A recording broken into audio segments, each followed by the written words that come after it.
You're listening to the Corbett Report. CorbettReport.com.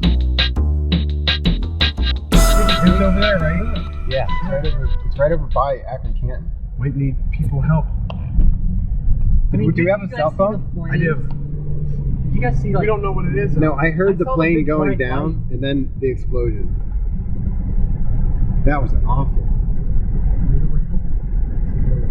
Can you smell it? Yeah. Look at all the smoke. Dude, Right here. no, it's right there. It's in this guy's backyard. Is it right here? Yeah.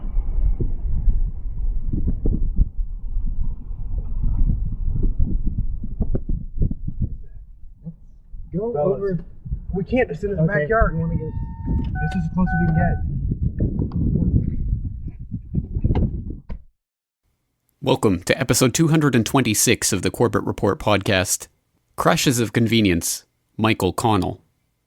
What you've just been listening to is the audio of a rather harrowing video, which is the documentation of the first eyewitnesses on the scene of a rather harrowing plane crash that took place in Akron, Ohio, back in 2008.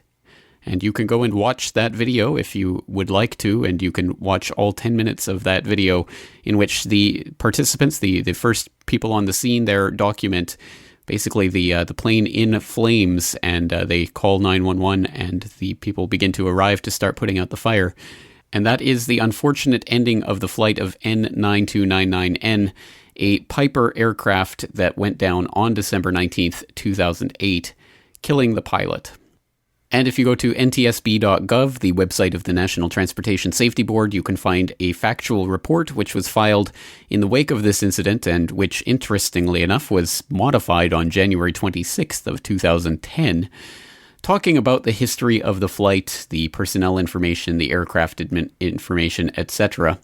And just reading from the opening of this document, quote, "On December 19th, 2008, about 17:53 Eastern Standard Time, a Piper PA-32R 3110 N9299N impacted terrain during a precision approach to runway 23.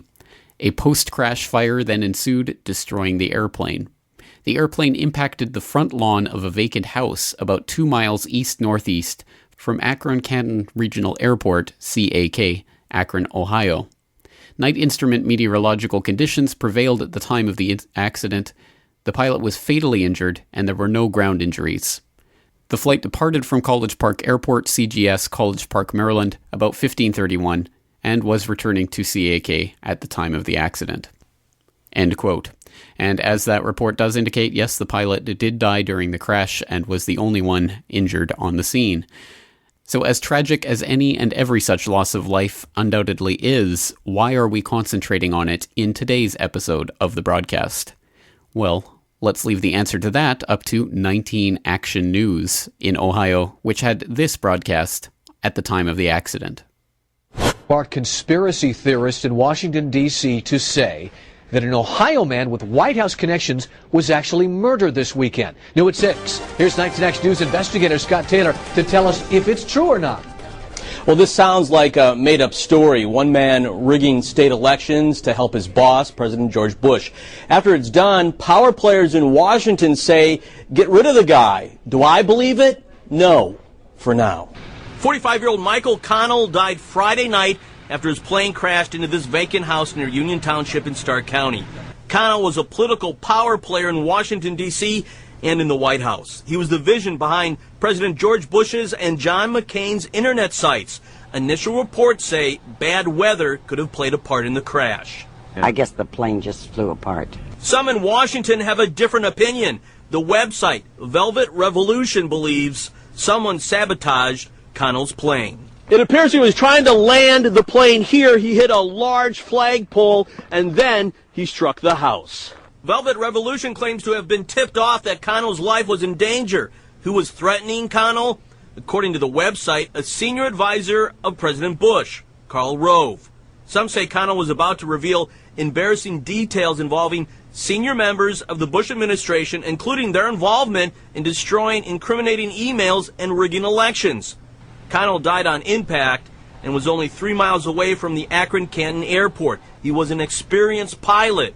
Was it an accident or murder? It's really hard to believe. I really don't know the full story of it. I just heard what I've seen in the paper and on the news. I spoke to Michael's family today in person. They are grieving. A visitation is planned for tonight. Many from his neighborhood say this was a very good man who donated his time to the worldwide community and loved his family very much. Scott Taylor, 19 Action News. Well, thank you, 19 Action News investigative reporter Scott Taylor, for telling us that you don't believe in this crazy conspiracy theory. At least, not yet. Yes, some crack investigative journalism there, I'm sure, but at any rate, I'm sure Mr. Taylor will keep you informed as to the status of his belief system on a regular basis if you want to continue following 19 Action News. But let's move along. So we have the bare bones of a story here, a potential political thriller that ties back to someone with ties to Bush himself and the rigging of the 2004 presidential election, specifically in Ohio. A very interesting story, and the more you start to dig, as with so many of these stories, the more very interesting information is uncovered. So I guess if you want the bare bones basics of this story and what some of the allegations are, let's just stick to a boring milquetoast white bread conspiracy-less website at cbsnews.com, where there's just the facts as they were being reported at the time of this crash. So in February of 2009, a full 2 months after the crash, it should be noted, the CBS filed this report: Republican IT guru dies in plane crash. And just reading from the section of that report dealing specifically with Michael Connell and his ties to the Bush administration, it says, quote, beginning as a political campaign worker and congressional staffer, Connell became a key Republican media consultant who developed internet strategies for the 2000 and 2004 Bush-Cheney campaigns.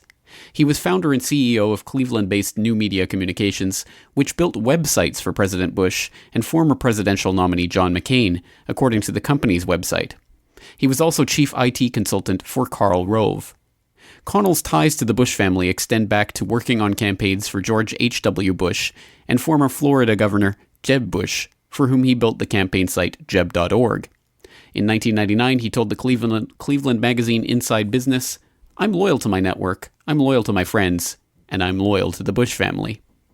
He was also quoted as saying, when asked to predict the internet's role in the upcoming presidential race, "There are things we will be doing on Election Day that haven't even been dreamt of yet." The rise of the Republican Party in Washington in the 90s, and especially after the 2000 election, meant that Connell's network of connections was expanding as well. Having worked with Ohio Congressman Bob Ney and Governor Bob Taft, Connell's IT skills were sought after for the campaigns and congressional sites for dozens of GOP candidates and office holders. The New Media Communications website, now turned off with a memorial to Connell in its place, boasted, "New Media's client list reads like a who's who of Republican politicians." In 2000, Connell co-founded with his wife Heather GovTech Solutions to pursue government contracts. GovTech's clients for databases, content management systems, and other services included the White House, the Energy Department, several Republican-led congressional committees, and a few dozen congressional members' websites. The Center for Public Integrity reported that in 2002 and 2004, the General Services Administration allowed federal agencies to purchase services directly from GovTech without a full bidding process. In 2004, Connell helped form an online advertising firm called Connell Donatelli, which administered the website for Swiftboat Veterans for Truth, a 527 developed to attack Democratic presidential nominee John Kerry. Connell's central role in building the IT infrastructure of the White House and his association with Karl Rove has brought him into the controversy surrounding missing White House emails relating to the firing of U.S. attorneys and other topics, and the fate of email communications sent by Rove and other administration staffers, which were sent via a Republican Party website, gwb43.com, rather than through a whitehouse.gov address. Connell built the gwb43.com site, which shares mail servers with GovTech. Connell's internet expertise also led him to be subpoenaed earlier this year to testify in an Ohio federal court regarding alleged voter fraud in the 2004 election. Despite exit polls showing a lead by Democratic nominee John Kerry of more than 4%, Mr. Bush won the state's vote by 2.5%, along with its crucial electoral votes. Much has been written about problems at the polls in Ohio that year, where voters in many predominantly Democratic precincts were forced to wait hours because of a shortage of working voting machines. A lawsuit being pursued by attorney Clifford Arnebeck seeks to answer questions about this and other ballot problems. For example, in Franklin County, Mr. Bush received 4,258 votes in a precinct where only 638 voters cast ballots. Questions have also been raised about how votes from Ohio counties were tabulated. Computer expert Stephen Spoonamore, a Republican who works in detecting fraud in network architecture and protecting computer infrastructures, has testified that the Ohio election returns he saw were indicative of a kingpin attack, in which a computer is inserted into the communications flow of an IT system with the intent to change data as it passes to its destination. It was later learned that Ohio Secretary of State Kenneth Blackwell's office had routed internet traffic from county election offices through out-of-state servers based at SmartTech in Chattanooga, Tennessee. SmartTech hosts dozens of GOP web domains. Last month, U.S. Judge Solomon Oliver refused Connell's request to quash a subpoena connected to the lawsuit King Lincoln Bronzeville Neighborhood Association v. Blackwell, and demanded his testimony relating to his IT work. In his deposition given in November, Connell denied any knowledge of vote rigging. Since his death Friday, the internet has buzzed with news about an IT entrepreneur, until now in the background of Republican politics, whose sudden death has sparked conspiracy theories and thrust him into the center of continuing controversies involving White House communications and electronic voting. Meanwhile, a man the Akron-Beacon Journal recounts as a devout Catholic who organized annual missions to aid communities in El Salvador with as much passion as he devoted to the businesses he built, leaves behind his wife of 18 years and 4 children. End quote. Curiouser and curiouser. So for no reason that has ever been adequately explained, the servers hosting Ohio's county election offices' reporting websites were routed through servers based at SmartTech's offices in Chattanooga, Tennessee, late in the evening as Kerry was beginning to win in Ohio, and suddenly Bush ended up winning by a surprising margin. And we started to get stories about how exit polls, although they have always given a good indicator of who is going to win the race, suddenly and mysteriously and for no good reason, since the introduction of vote counting machines, has suddenly stopped providing accurate election results. That's a very interesting coincidence now, isn't it? Well, certainly this is a very important part of this whole puzzle, who Connell was, what his company was doing, and how this was affected. So let's take a look at it from a couple of different angles. First, let's just take a look at a good overall view of what was happening there and how this plays into the bigger question of vote fraud. So we're going to listen to the trailer for a documentary called Free for All, the High-Tech Hijack of Ohio. And I can't say I can recommend this documentary as a whole because I have not seen it all, but I have watched this trailer, which does, I think, put a good amount of material down into a very short amount of time that really links this all into the widespread fraud that was taking place in the vote counting machines in Ohio in 2004. How did these unsophisticated voting machines end up all over Ohio for the 2004 elections? And why are they still being used here in 2006? It's an organization that operates very close to the vest. It's a big company in Ohio, and they know what and they protect their interests. In August 2003, Diebold CEO Wally Odell attended a strategy meeting at President Bush's ranch in Crawford, Texas. I would have attended, but my schedule was packed. A week later, Wally invited 100 people to his mansion in Upper Arlington, Ohio for a $1,000 a plate fundraiser, writing that he was committed to helping Ohio deliver its electoral votes to the president next year. The next day, Republican Secretary of State Ken Blackwell authorized Diebold to be one of 3 electronic voting machines in Ohio's 2004 election in a contract worth $100 million. He was promptly sued by another manufacturer for unfairly favoring Diebold in the bidding process. Ken Blackwell's financial disclosure forms later revealed that he owned 178 shares of stock in Diebold. This is a conflict of interest. In most states, if you're holding somebody's stock and you negotiate a unbid contract with them, you go to jail. In Ohio, you apparently get to run for governor. But besides voting machines, Diebold also makes machines that count paper ballots, tabulate votes, and more. And there's all of these other voting machine companies in America, ES&S, Sequoia, Hart InterCivic, who are no better and who are, in many cases, even worse companies. Something I was realizing was that Ohio and many other states have been increasingly farming out the jobs of our elections to private corporations. We have a new gimmick in America. It used to be that we, the people, would handle our own elections. We would elect the government, which would then handle elections. Now we've privatized it. We've put it out to bid, just like the contracts in Iraq, okay? And like the contracts in Iraq where the money goes missing, here the votes seem to go missing. You're not supposed to see this. This is a proprietary printout sheet of a private company that's tallying the votes. As we send out to private companies the tally for the vote, all the precincts go in, and a private company adds it all up. And we hope that our votes influence their decision. Okay, this is precinct 9D in a county in New Mexico. And there's the Bush-Cheney total. There's the Cobb total. I don't know who Perutka is. Darnick and Nader. Where's John? Or John Kerry. There's no John. Yeah, I remember he ran for president. He's not listed. Okay, he's been electronically zapped. Not there. So you don't know that. The totals come out, and you don't get this sheet. And where did you get it then? Well, that's called investigative reporting. People slip it out the back doors to me. Unfortunately, and people say I'm courageous. That's not true. It's the people that turn this stuff over to me that are courageous. This privatization and corporatization of secret software that nobody can ever see how they work. Even the people who use the systems, the election officials, they don't have a clue. Voting is not a commercial enterprise. It's not supposed to be a for-profit operation. You can fire your elected officials. You can look at their processes using the Freedom of Information Act. You can't file a Freedom of Information Act on the private contractors. These guys know it. It's completely 100% faith-based voting, and it's, like waiting every 4 years for the magical election fairy to come down and tell us who won, and we're all supposed to go, oh, okay. And in Ohio, Ken Blackwell's privatization of elections was state-of-the-art.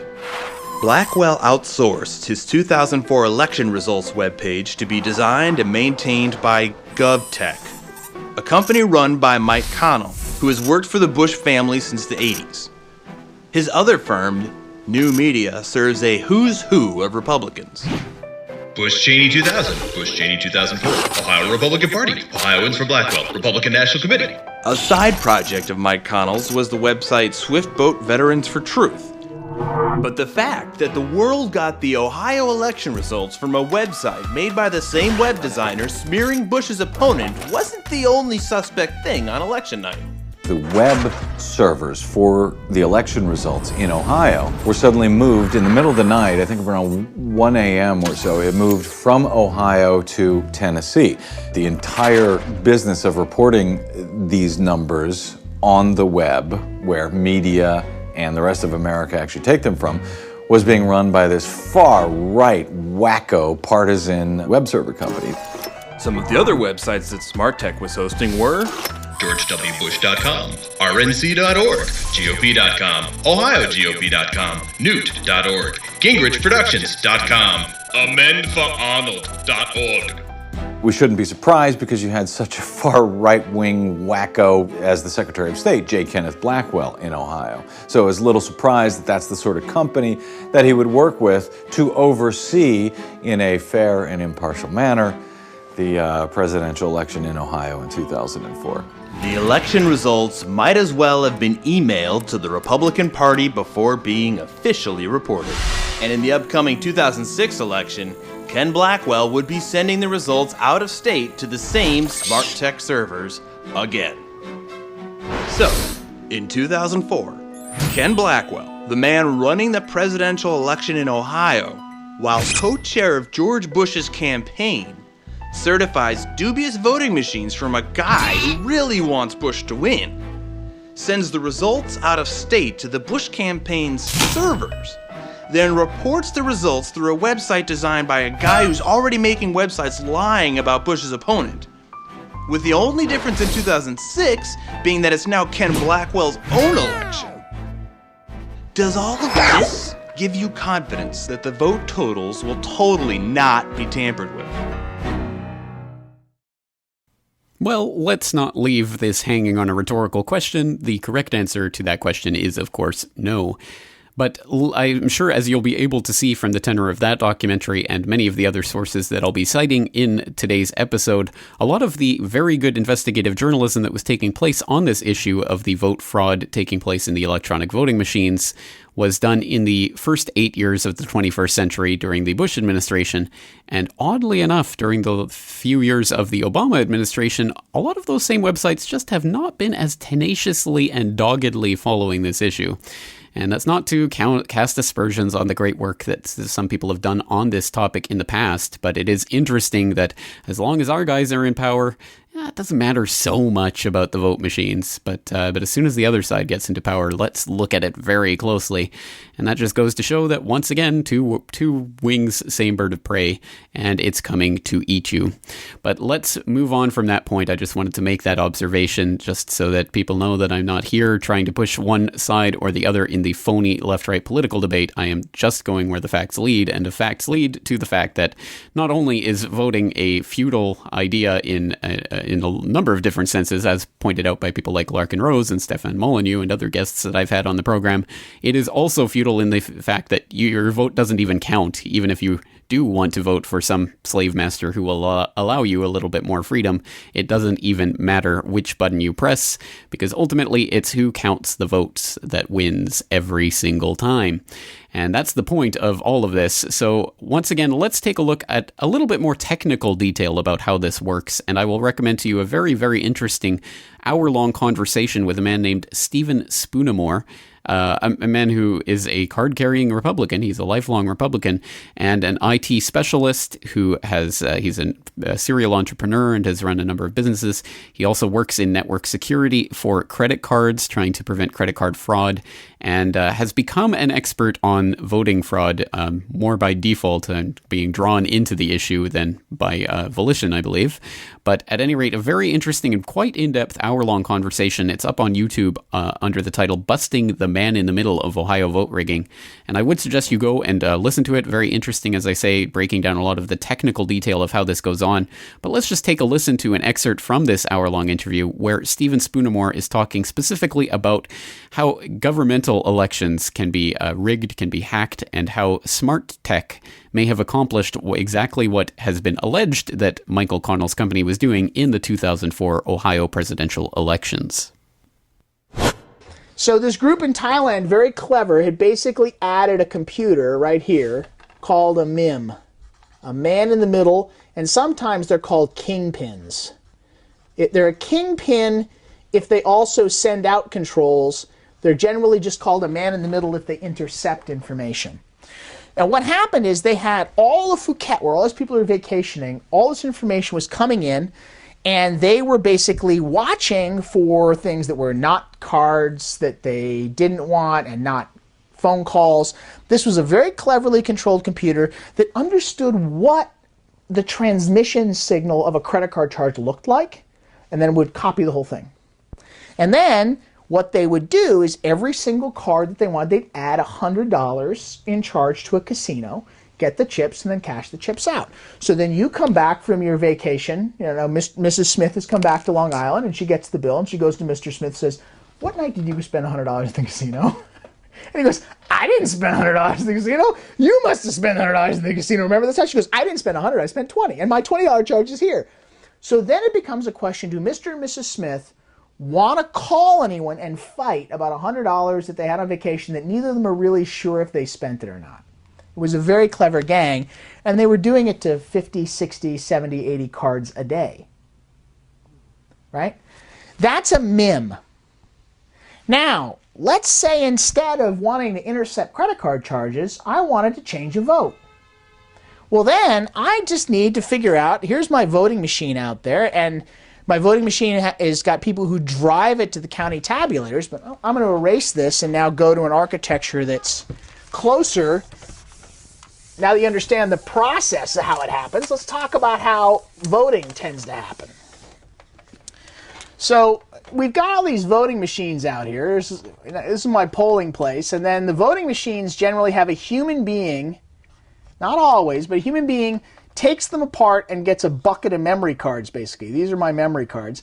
And then they physically drive to the county tabulator. And there's basically a series of computers involved now. So at the county, I basically will have a thing that looks sort of like a printer, but it's got a slot. You stick the card in there. And then there's a reader screen, and then there's some kind of transmission computer, which is usually some old Dell computer or something sitting there. Sorry, Dell, if it's not a Dell computer. But it's whatever county computer they could get that's cheap that has the Windows CE system. So this is the first part of my network. And what they do is they put that in, and it reads the thing, and we look at the results, and then it adds it to the total tabulation. Then what happens is it transmits, again, through a local switch into a PBX, into an opto switch, through the optical switch up here, and then back out into a PBX and back out into a another Dell computer that's at the Secretary of State's office. That's the final state tabulation. That's how it happens.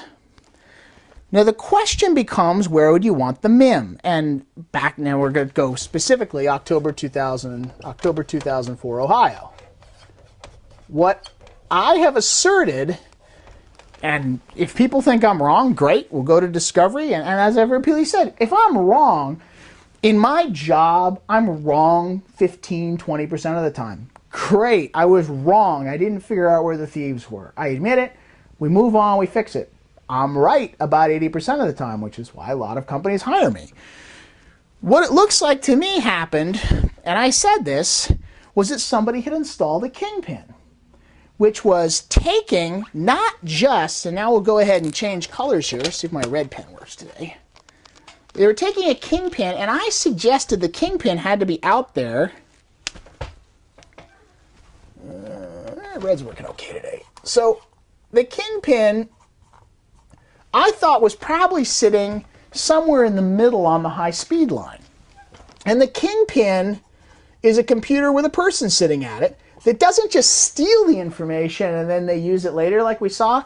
It's a person who has on board their kingpin computer the code and instructions for the Secretary of State's office and the code and instructions for a county tabulator. Now, as I said, most of these county tabulators, tons of them, are this extremely poorly designed architectures on relatively old software. It's very well established. There's tons of them. You guys can find lots of examples of people who've shown how to hack the code. But I'm not talking about the specific hack. I'm talking about the fact this guy has got copies of the code or has already introduced in these things routines that are communication routines to talk to his kingpin. So then what he does is he sits there, and instead of this happening, this happens.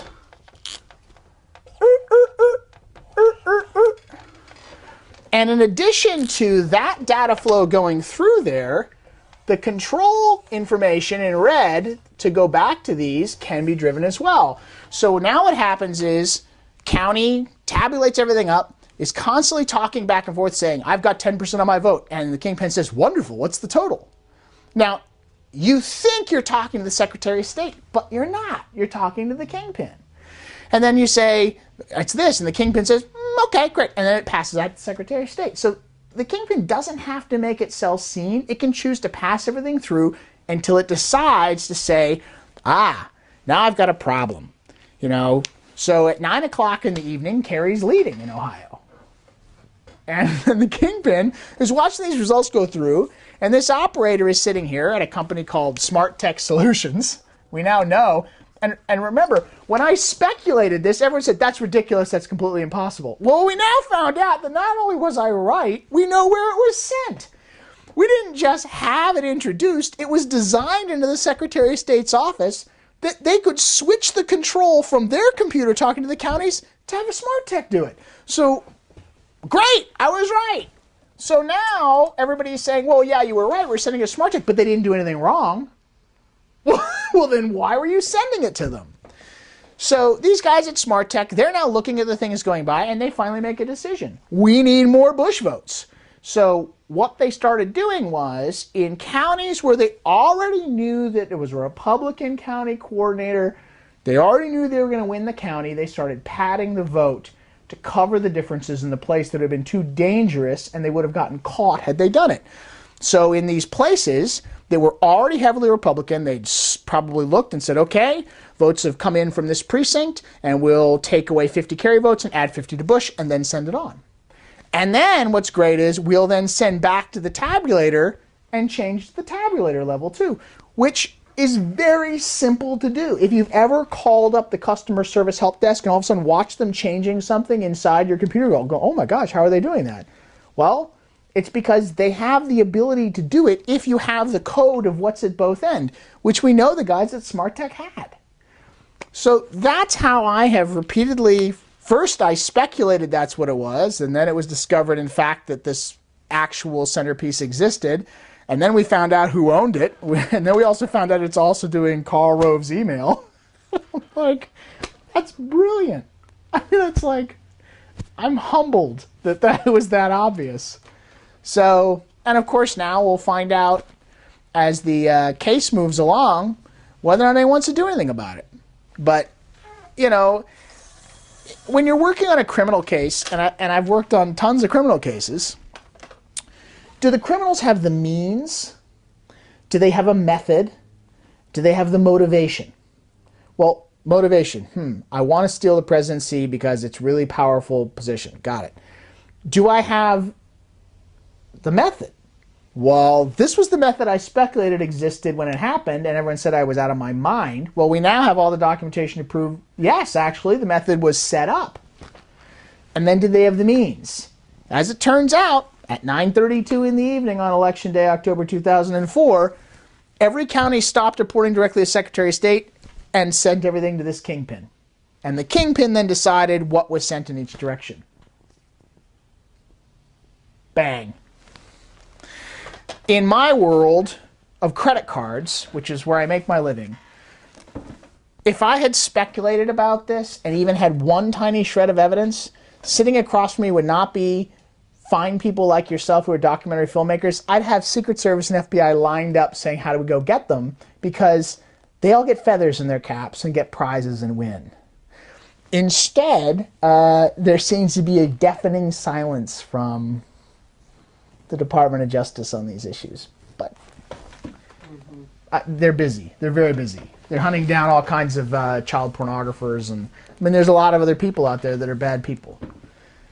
So this is just a low priority. I mean, it's just a democracy, so it's not particularly high priority.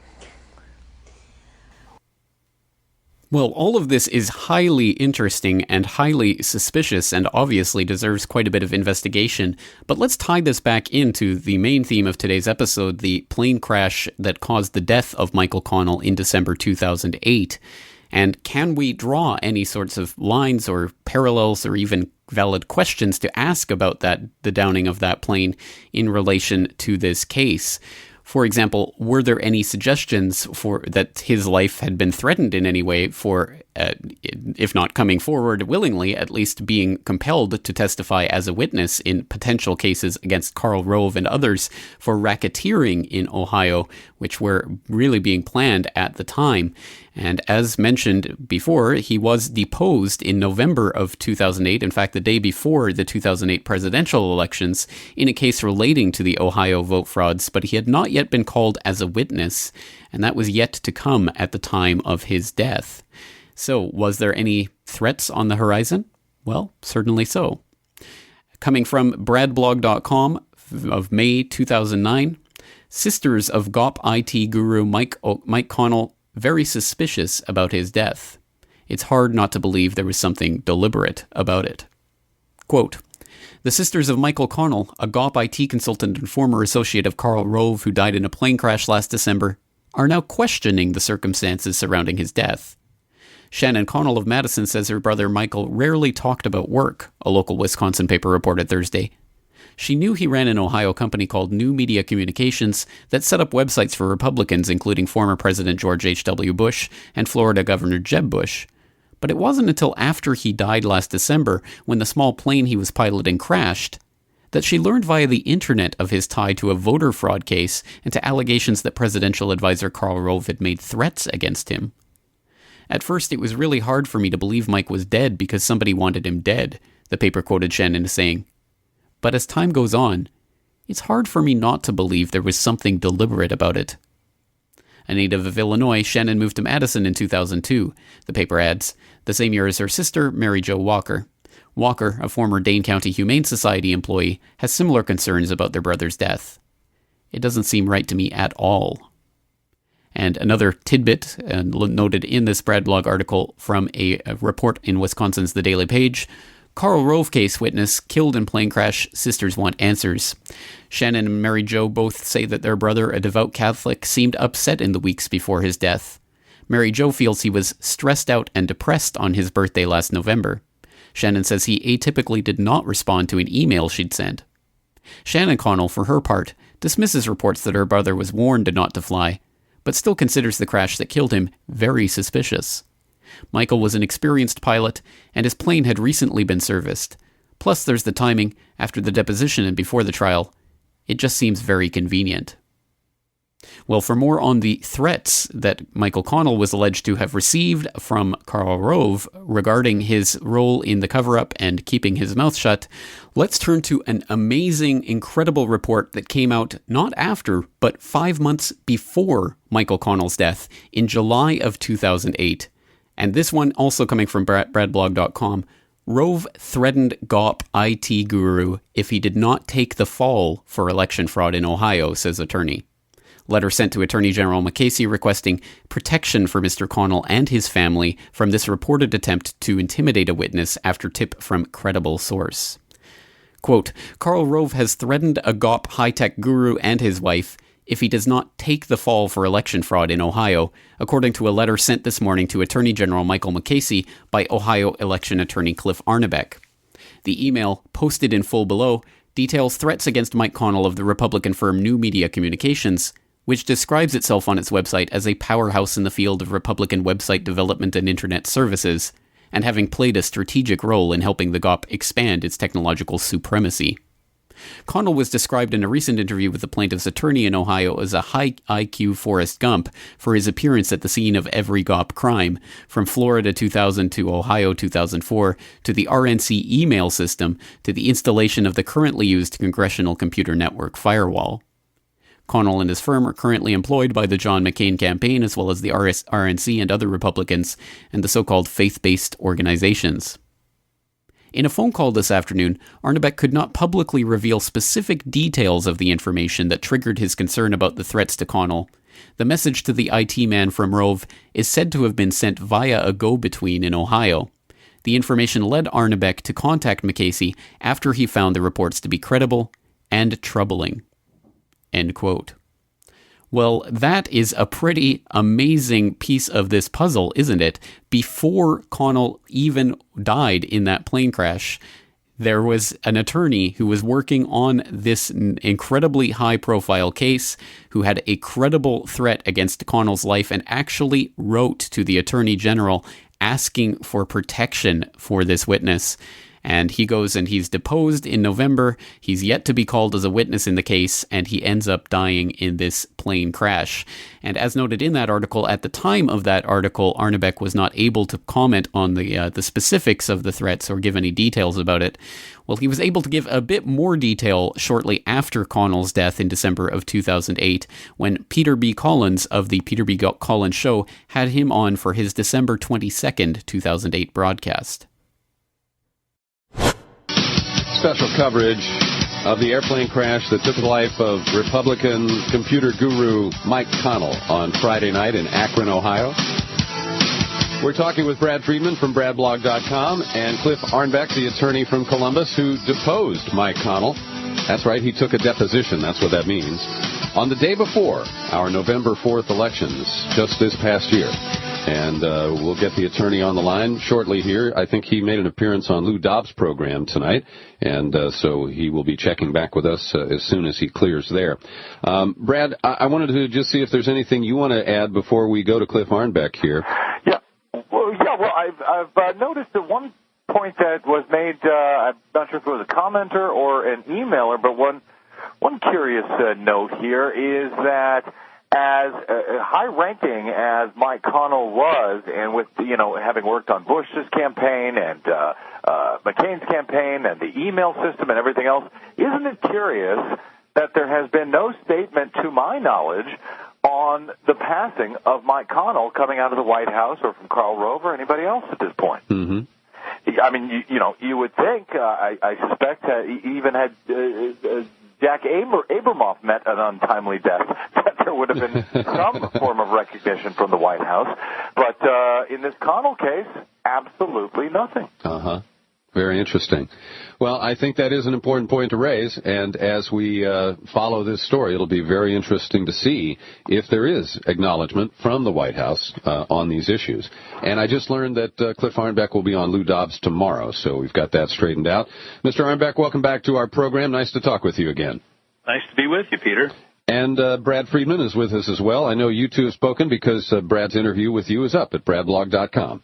Howdy, Brad. Good to talk to you. So, Cliff, what would you like? Where would you like to start? We've discussed the incident. We've discussed the history of Mike Connell. I'd like to ask you to comment on the warnings that were issued to Mike Connell about his life that have been attributed to Karl Rove, and the unusual steps that you took, asking judges, or at least one judge, to protect Mike Connell from the threats that had been made. Well, there were two threats. The first came shortly after the news conference we had July 17th this year, where we identified Connell as a key witness against Karl Rove. I apologize for that feedback. I'll try to fix that. Keep talking. And the tipster said that Rove was threatening Connell and indicating that he would not be given a pardon, and that his wife, Heather, would be prosecuted if he implicated Rove or anyone else in this, that he was to take the fall. Mm-hmm. And then later on, there were 2 or 3 additional tips, and then closer to the time of the actual deposition, the tipster indicated that the tipster said Connell is in danger. Mm-hmm. And that was more ominous in its tone than the original tip talking about the threat of prosecution of the wife. And do you know how these threats were delivered? Our understanding from the tipster is that they were not delivered directly from Rove to Connell, but rather through Jeff Averbeck. Mm-hmm. And who is Jeff? Jeff Averbeck is the president of Smart Tech. I see. Okay. And did Mike Connell take these threats seriously? Well, the tipster didn't say anything about that because they were deemed to be credible by the people who have knowledge of the players and knowledge of the situation. We took them as serious threats, and that's why we communicated to the Attorney General of the United States, to the Attorney General of the State of Ohio, and to the federal court in which we had a pending case where we had designated Connell as a witness. Mm-hmm. And we basically said that a witness that we've identified in this for purposes of this federal litigation is being subjected to intimidation, and we ask that everything be done to protect the witness. And what was the response from first Attorney General Mukasey's office and then the Ohio Attorney General? Well, the Ohio Attorney General agreed at that point to lift the stay in the case that we had pending in federal court, and to specifically for the purpose of taking the deposition of Michael Connell. And so that was their response, was to bring him into the court system through the discovery process. Mm-hmm. The U.S. Attorney General, we did not have a response, but I began to communicate with a high official there whom I know personally, And when I called his office, his secretary was very cordial, seemed to be familiar enough that she gave me his direct telephone number and his email. So I have been emailing him information, keeping him informed about this. Mm-hmm. And my thought was that if probably Rove would know, because we were reporting broadly that we were advising the Justice Department, in as much as Rove has been a target of the Patrick Fitzgerald inquiry as special counsel into the Wilson Plain matter, Mm-hmm. and is now a target on the U.S. attorneys. Firing of the U.S. attorneys, Right. and the politicization of the Justice Department. I thought that by keeping this in the sights of the Justice Department, that we were protecting Connell from any harm. Some absolutely incredible information, and I certainly hope that the listeners out there will not think I'm stepping too far out on the limb to say that this is definitely turning into a case that is worthy of some serious investigation. We have a very high-profile person with potentially some very inside knowledge about some very, very illegal shenanigans going on in the elections, and he was openly on the record having been threatened, and there was legal protection that was actually requested for him and his family. He ends up dying in a plane crash before he could become a witness in a very high-profile case. Very, very interesting indeed. So we have the characters involved, and we have their relation to each other and what motivation there would have been for staging some sort of fiery plane crash, which, of course, leads us coming back to the question about the plane crash itself. Was there anything untoward about that? And was there anything from the reports that have come out since that would suggest there was any foul play involved? Well, for the basics of what took place, or what is reported to have taken place on that night in December 2008, we can turn to the final report of the NTSB, which filed its probable cause report on January 28th, 2010 in the case, and it has a narrative laid out of exactly what happened in this case. And it reads, quote, "The pilot obtained a weather briefing prior to the flight to Akron-Canton Regional Airport, Ohio, from College Park, Maryland. During the briefing, the pilot proposed a route of flight to an altitude of 6,000 feet. The briefer told the pilot that the freezing level at CAK at the time of briefing was about 3,000 to 4,000 feet, but that it may drop to the surface as the day progressed.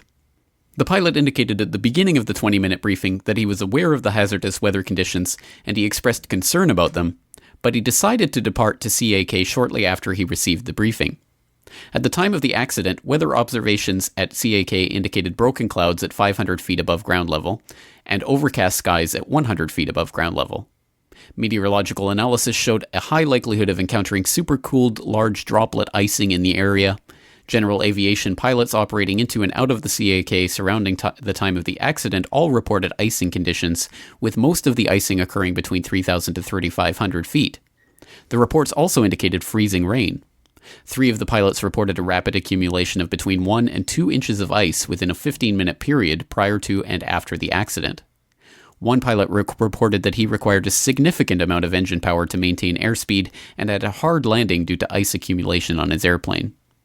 As the accident airplane approached CAK, the local air traffic controller issued the pilot a vector to the Instrument Landing System localizer course about 2 miles from the runway's ILS outer marker. The controller advised the pilot to maintain 3,200 feet until established on the approach, and that the airplane was cleared for the approach. The pilot acknowledged and asked if there were any pilot reports of icing below 6,000 feet in the area. The controller responded that there was no reports of icing at the time, but asked the pilot to advise if he encountered any. The pilot did not report icing conditions. The pilot made a gradual left turn to intercept the localizer and then leveled out near the approach course heading. Although left of the localizer course, he began descending on the approach and stabilized the airplane at an airspeed of just over 100 knots. The controller told the pilot that he was left of the approach course centerline. The pilot acknowledged and reported that he was correcting. Recorded radar track information showed that the pilot did not correct to the right, but continued to fly a course to the left of and almost parallel to the approach course centerline. The controller then told the pilot that he was well left of the approach course. The airplane briefly turned right toward the approach course centerline, but seconds later the airplane rolled into about a 30-degree left bank and began turning away from the approach course centerline. While at 2,800 feet, the pilot requested clearance to perform a non-standard 360-degree turn while about 2.5 miles northeast of the airport in order to re-establish the airplane on the approach course. The pilot had commenced the turn before hearing back from the controller. The controller responded that he was unable to approve the pilot's request. The controller then instructed the pilot to climb and maintain 3,000 feet. The airplane's left bank gradually increased to about 40 degrees at that time. The controller asked the pilot for his present heading, and the pilot responded, "Due north and climbing." The airplane began to climb while remaining at a 30 to 40 degree left bank. The controller instructed the pilot to climb without delay. Pitch increased above 20 degrees with the airplane still in the 30 degree left bank and with airspeed significantly decreasing. Shortly thereafter, the airplane entered a spiral-like dive as the pilot declared an emergency. The controller advised the pilot to maintain altitude. The airport is 2 miles west of you. But the pilot did not respond, and there was no further contact with the airplane. During these last radio transmissions, the airplane was in a continuous left turn with decreasing radius until it abruptly dropped off the radar. A ground witness saw 2 bright lights coming along nose first towards the ground with the engine roaring. The airplane impacted the ground in a nose-down and left-wing low altitude. Post-accident examination of the airplane revealed no anomalies that would have precluded normal operation. An NTSB sound spectrum study of digital audio recording of ATC communications indicated normal engine operation, etc., etc. Eventually, what the NTSB concludes contributed to the accident were the pilot's decision to conduct flight into known icing conditions, ice accumulation that reduced the airplane's aerodynamic performance, and the pilot's failure to initially intercept and establish the airplane on the proper approach course. So, where does that leave us? Well, if you're like me, none of that will make a lot of sense to you because I have never flown I've flown a plane briefly for a few seconds, but that's another story. I'm not really experienced as a pilot or know much about piloting a Piper, so I'm not really sure what to make of the talk about the degrees banking away from the center line and the icing on the wings, etc. So I will leave that to you to explore more fully by taking a look at the NTSB report for yourself. I will also throw a link into a very interesting thread on democraticunderground.com where commentators who at least claim to be far more knowledgeable than myself talk about the implications of some of the parts of this report and some of the icing and other things that the NTSB is attempting to blame this crash on. So a lot of interesting information to take a look at, and I don't presume to have the answers on that one, so I will let you do that on your own time. But I would like to point you to a very interesting article called The Mysterious Death of Bush's Cyber Guru Michael Connell, which actually appeared in Maxim magazine, of all places, back in 2010, and it was penned by Simon Worrall. And I'll just read, I think, a very interesting part along the lines of what caused the crash of this flight. From the end of that article, it says, quote, "Clouding matters further is the persistent specter of paranoid conspiracy that has enveloped the case from the beginning. In September 2009, an anonymous letter was sent to the FBI in Ohio and 5 other addresses, including Heather Connell. Enclosed is a document that is not meant to exist," begins the anonymous writer. "Included is what purports to be an after-action report by a Black Ops agent. All names have been redacted, but the report provides a detailed time log of actions taken to install an AMD microprocessor in the engine of Connell's plane at College Park Airfield in D.C. the night before he made his fatal last flight. Connell himself is not mentioned by name, just the registration number of his plane, NP299N, which the agent confirms he has been sent to neutralize. The letter accompanying the report is headed Michael Connell, homicide. It ends with the words, Connell was not NST, national security threat. While skeptics may be tempted to dismiss these documents as the ingenious work of a hoaxer intent on pouring gasoline on the bonfire of conspiracy theories already surrounding Connell, a number of experts from the intelligence community who have seen the document believe it to be genuine. In early November, the NTSB finally released its factual report into Connell's crash. The report concludes that tests carried out on the plane's engine, flight control, and autopilot systems revealed no anomalies that would have precluded normal operation. A spokeswoman for the NTSB confirmed that the organization had received a copy of the anonymous letter, but would not say whether its claims were being looked into. "We're investigating the accident," she says, "not any possible criminal activity." She adds that the NTSB forwarded the letter to the FBI in Cleveland. When asked to confirm this, Scott Wilson at the FBI's Cleveland Bureau says, "The only thing I can say is, I can't say anything." Ultimately, only a full criminal investigation can determine the truth about Ohio 04 and the death of Michael Connell. Robert Kennedy Jr., who sought Connell's cooperation during an investigation into the election, believes the current administration should pursue the matter. "I think this is more serious than Watergate," he says. Watergate was essentially about winning the battle for public opinion. That's why the break-in took place, to gather strategic information about Democratic strategy and dirt. But the electoral process remained intact. The Ohio vote undermines the very foundation stone of American democracy. There should be an official investigation. Otherwise, this becomes a blueprint for how to steal an election from here to eternity. That may not be enough for Connell's widow. When I first spoke to her on the phone, Heather Connell was adamant that her husband's plane crash had been an accident, God's will. But she is no longer so sure. "This is a messed up case of whether Karl Rove threatened my husband or not," she says. I ask her directly if she now believes her husband could have been murdered. She takes a deep drag of her cigarette and, choking back tears, says, "I don't know. I don't know." End quote. Well, friends, this is a very, very, very, very deep case that goes into some of the highest quarters of the previous administration, the puppet administration that was put into place by, as all accounts seem to point to, complete and total voter fraud. And how can we be sure of the results of any election from here to eternity, as RFK says at the end of that article, if we cannot be sure of what happened, for example, in Ohio in 04? And if they can stage a plane crash to get away with murder to cover up what they did, then what are they not capable of doing?